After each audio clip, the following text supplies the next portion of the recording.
Semangat pagi anak-anak, bertemu kembali di pertemuan kedua tentang persamaan kuadrat.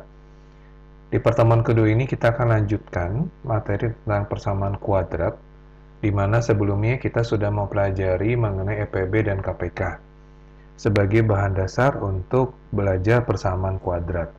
Nah, pertemuan kedua ini kita akan mencoba lebih lanjut lagi mengenai bentuk umum dari persamaan kuadrat dan bagaimana kita bisa mendapatkan bentuk yang seperti itu ya.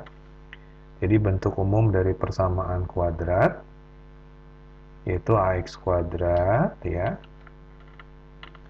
X kuadrat plus bx plus c sama dengan 0. A adalah koefisien daripada x kuadrat, B koefisien daripada x, dan C adalah konstanta atau bilangan yang berdiri sendiri. Nah, sekarang bagaimana untuk membentuk menjadi bentuk umum? Yang pertama, kita bisa lakukan perkalian satu suku dengan satu suku. Misal, 3x kita kalikan dengan 5x. Sehingga hasilnya menjadi 15x kuadrat. Nah, dari sini kita akan mencoba menentukan berapa nilai A, B, dan C. Nilai A adalah bilangan yang berada di depan x kuadrat, yaitu 15. Kita tuliskan di sini 15. B adalah bilangan di depan x. X-nya tidak ada, Pak. Oke, kalau nggak ada, kita tuliskan angka 0. C adalah bilangan yang berdiri sendiri. Dia tidak ada juga. Kita tuliskan 0. Jadi A-nya 15, B-nya 0, dan C-nya 0.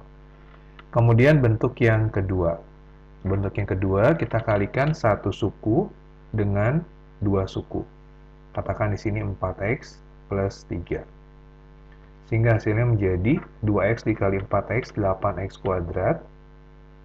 Kemudian 2x dikali 3 plus 6x. Nah, dari sini kita akan tentukan juga berapa nilai A, nilai B, dan nilai C-nya. Nilai A-nya itu adalah 8, kemudian B-nya adalah 6, ya, B itu koefisien daripada X, A itu koefisien daripada X kuadrat. Nah, sedangkan C-nya kembali di sini tidak ada, berarti C-nya sama dengan 0. Yang berikutnya kita akan kalikan dua suku dengan dua suku, ya. Jadi misalkan di sini adalah 3x, kemudian min 1, kita kalikan dengan 2x plus 5. Nah, bagaimana memprosesnya? Prinsipnya semuanya ketemu, semuanya dapat untuk dikalikan. Depan kali depan. 3 dikali 2, 6, x kali x kuadrat. Kemudian depan dikali belakang. 3x dikali 5 berarti plus 15x. Nah, kemudian min 1 dikali dengan 2x, jadi minus 2x. Kemudian min 1 dikali 5, berarti minus 5. Kita perhatikan apakah masih ada suku sejenis yang belum dituntaskan. Ternyata masih ada, yaitu x dengan x. Kita tuntaskan terlebih dahulu. 6x kuadrat, kemudian ditambah 13x, kemudian minus 5.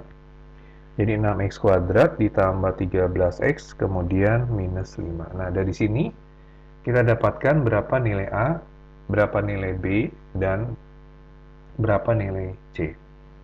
Kita akan dapatkan di sini A-nya adalah 6, betul. B-nya adalah 13, dan C-nya adalah minus 5. Ya, oke, good. Ini adalah bagian-bagian dari sebuah persamaan kuadrat. A, B, C-nya sudah kita dapatkan. Nah, bagaimana kalau seandainya kita diberikan satu soal ya yang bentuknya tidak dikalikan, tapi kita ingin menggabungkan. Contoh, kita diminta menyatakan menjadi bentuk umum, kemudian diminta tentukan ya. Jadi soalnya nyatakan dalam bentuk umum dan tentukan nilai A, B, dan C. Dari soal yang pertama adalah kita diberikan 8x kuadrat, kemudian plus 5x, kemudian minus 6. Ya, sama dengan 3x kuadrat, kemudian plus 8x. Yang harus kita lakukan, kita kumpulkan dia di dalam satu ruas. Ya. Kita kumpulkan dia ke dalam satu ruas. Ingat ini sama dengan sebelah kiri ruas kiri, sebelah kanan ruas kanan. Ketika dia berpindah, tandanya diubah. Plus jadi min, min jadi plus. 8x kuadrat, kita pindahkan 3x kuadratnya. Kemudian 5x tetap di ruas kiri, plus 8-nya kita pindahkan ke sini. Setelah itu minus 6, sama dengan 0. 8 dikurangi 3, 5x kuadrat. 5 dikurangi 8 minus 3x, kemudian minus 6 sama dengan 0. Jadi kita dapatkan A-nya adalah 5, B-nya adalah minus 3, dan C-nya sama dengan minus 6. Oke, sampai sini apakah ada yang masih kurang jelas? Mudah-mudahan semuanya bisa memahaminya ya. Nah, kemudian selanjutnya adalah bagaimana kalau kita dihadapkan dengan soal yang kedua. Contohnya adalah seperti ini. 3P kemudian dikalikan dengan P minus 6, P minus 6, kemudian minus 9, sama dengan P kuadrat, kemudian minus 7P, kemudian plus 8. 3P kita kalikan sama P, jadi 3P kuadrat, 3P dikali 6 minus 18P, kemudian minus 9, sama dengan P kuadrat minus 7P, kemudian plus 8. Kembali kita kumpulkan semuanya ke ruas kiri. Ini kita pindahkan, jadi minus P kuadrat, minus 18P, plus 7P, kemudian minus 9, minus 8 sama dengan 0. Jadi intinya ketika kita pindahkan, tandanya berubah. Plus jadi min, min jadi plus, plus jadi min.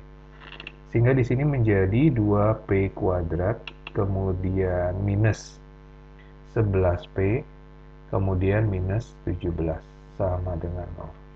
Jadi kita dapatkan nilai A-nya adalah 2, nilai B-nya adalah minus 11, dan nilai C-nya minus 17.